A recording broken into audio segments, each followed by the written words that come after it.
Man, nongeye kubasuhuza nshuti bakunzi mwe duhuriye kuri iyi channel. Ngiye wumva nitwa Claude. Ugeze hano bwa mbere kanda subscribe tujye tubana mu biganiro bigiye bitandukanye, kandi nawe wahageze cyangwa se wowe tubana umunsi ku munsi, wibuke gukora like, share na comment kugira ngo tujye tubana mu biganiro bigiye bitandukanye. Kuri uyu munsi mbazaniye inkuru ivuga ku mugabo wabaye icyamamare witwa Saddam Hussein. Saddam Hussein ni muntu ki? Saddam Hussein yari perezida w'igihugu cya Iraq.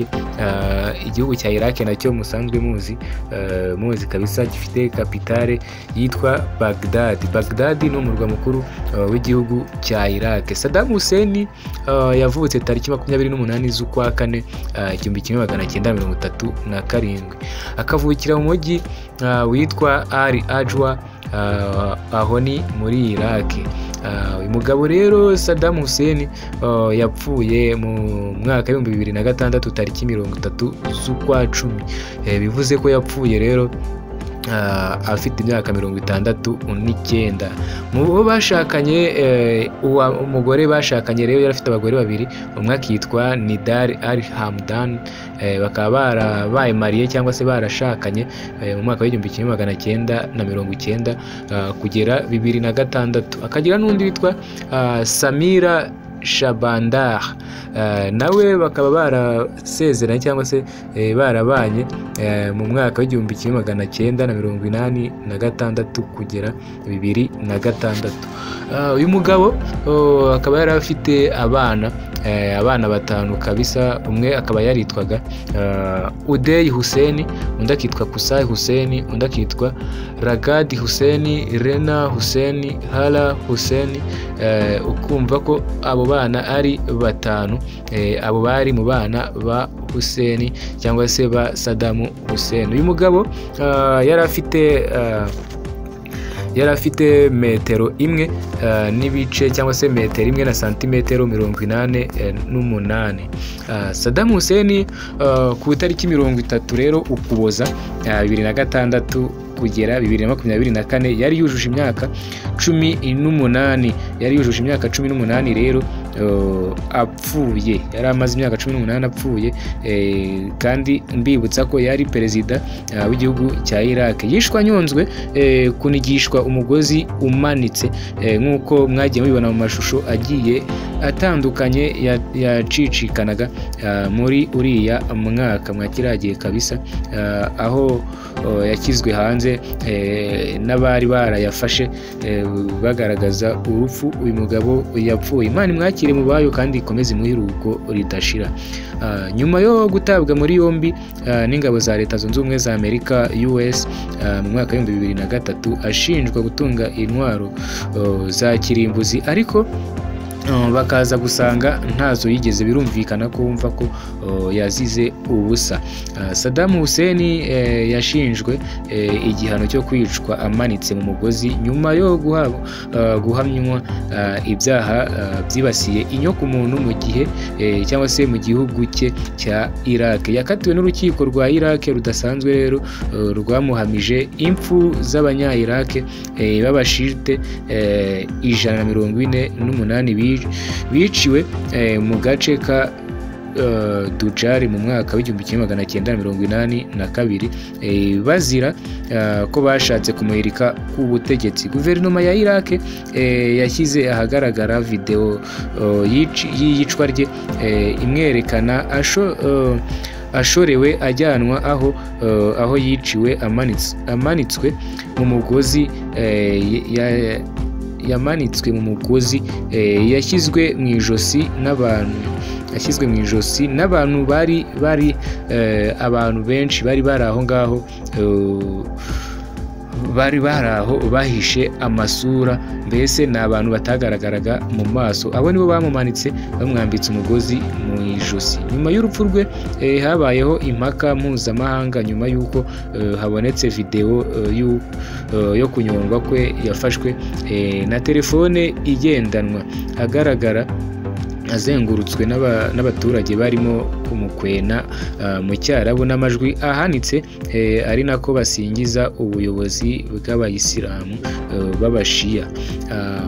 Muqtada al-Sadr barwanyaga ubutegetsi bwa Saddam ndetse banishimira kumubona yitura hasi amaze gushiramo umwuka. Abo bose bari bamushagaye ndetse n'uyu muntu warwanyaga ubutegetsi bwe bayishimiraga kumubona yikubita hasi ashiramo umwuka. Umubiri wa Saddam Hussein woherejwe ku ivuko nk'uko nahababwiye ni mu mujyi witwa Al-Jawa hafi y'umujyi wa Tikrit ku itariki rero ya 31 Ukuboza 2006 ari naho yashyinguwe iruhande rw'imva z'abandi bantu bo mu muryango wiwe. Saddam yishwa nyonzwe mu rukerera ahagana saa 11:55 ku munsi wa mbere wa Eid al-Fada kuwa 30 Ukuboza 2006. Yiciwe mu kigo cya gisirikare cyitwa Camp Justice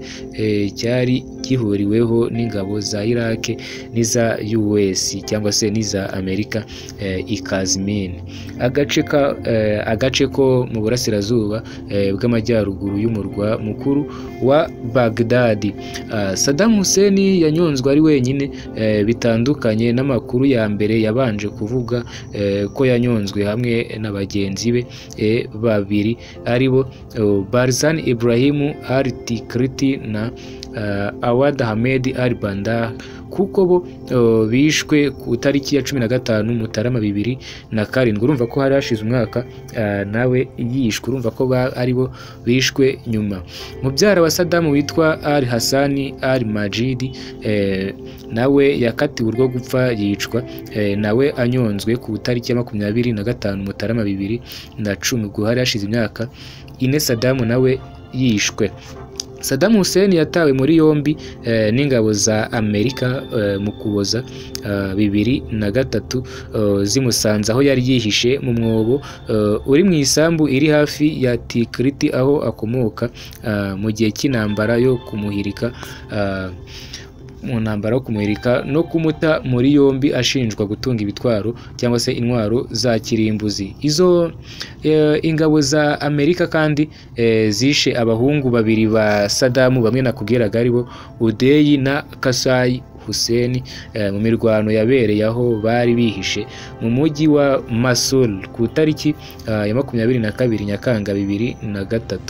Naho ku tariki 30 Mutarama 2004 Condoleezza Rice wari umujyanama mukuru w'umutekano w'igihugu ku butegetsi bwa George Bush muzi nka perezida wa Amerika yemeye ku nshuro ye ya mbere ko bibeshye kuri Saddam Hussein kuko baje gusanga nta ntwaro za kirimbuzi yari afite kandi ari rwo rwitwazo nyamukuru bagendeyeho bamushozaho intambara muri 2003. Kwemera ko bibeshye byaje bikurikira ubuhamya bwo kuwa 23 Mutarama 2004 no kwegura kwa David Kay umunyamerika wari ukuriye itsinda ryari rishinzwe kugenzura niba Iraq yari itunze intwaro za kirimbuzi zo mu bwoko bwa WMD.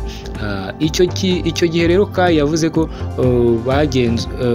ubugenzuzi bakoze kuri gahunda y'intwaro za Iraq mbere y'intambara baje gusanga bwose bwari bukucamye cyangwa se bwari bukocamye mu by'ukuri ntago bwari busobanutse ndetse nta n'intwaro bari babonye.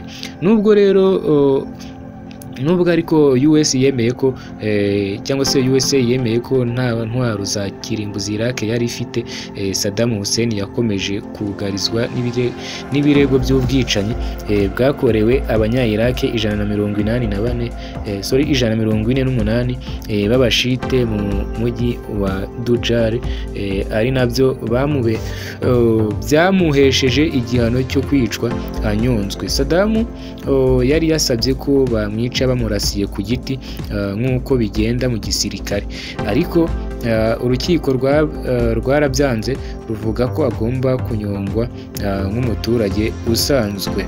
Nyuma yo guhirikwa rero no kwicwa kwa Saddam Hussein mu mwaka wa 2006 igihugu cyakomeje kubamo imirwano ya hato na hato yo kumaranira rero ubutegetsi guhera mu mwaka wa 2008 hagati y'abashite n'abasuni, n'ibikorwa by'iterabwoba n'ubwicanyi byakorwaga n'umutwe wa leta ya Kisilamu muri Iraq na Syria, umutwe wa ISIS watsinzwe mu mwaka wa 2017. Kugeza muri Gashyantare rero 2024 muri Iraq hari hakiri cyangwa se hari hakibarirwa abantu barenga miliyoni batarabasha gusubira mu byabo kubera umutekano muke, n'abasaga miliyoni eshatu bari bakeneye ibikorwa by'ubutabazi nk'uko bigaragara mu bushakashatsi bwakozwe n'ikigo cya Center for Preventive Action.